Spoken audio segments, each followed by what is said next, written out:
Correct గానే చేసినట్టే మనం కరెక్ట్ అనుకున్నాం, మనం నమ్మాము దేవుడు నమ్మి నేను ఇది కరెక్ట్, ఇతరులకు తప్పగా అనిపించినాక నేను చేసేది కరెక్టే అనుకుంటే దేవుడు దానికి మనం ముందు వెళ్ళిన మార్గాలు తెలుస్తూ ఉంటాడు. అది దేవుడికి నచ్చిన పని అయితే వెంటనే దాన్ని అక్కడ ఆపేస్తుంటాం. మరి దేవుడికి నచ్చే విధంగా ఆయన పట్ల మనం భయం భక్తులు కలిగి జీవించాలి. ఎప్పుడైతే దేవుడికి మనం భయపడుతూ ఉంటామో అప్పుడు మనకి ఏమవుతుందండి, ఆశీర్వాదాలు అనేవి మనకి వస్తాయి. ఆశీర్వాదాలు అంటే మనం ఇటువంటి ఆశీర్వాదం అనుకుంటామండి. ఆశీర్వాదం మనకు వచ్చేటువంటి అన్ని మంచిగా మనం ఆశీర్వాదంగా అనుకుంటాం కదండి. ఏదైనా మంచి జరిగితేనే దాన్ని ఆశీర్వాదంగా అనుకుంటాం, కానీ చెడు జరిగితే దాన్ని ఆశీర్వాదంగా అనుకుంటామా?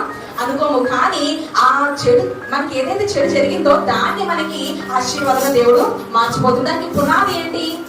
ఆశీర్వాదకు పునాది ఏంటి?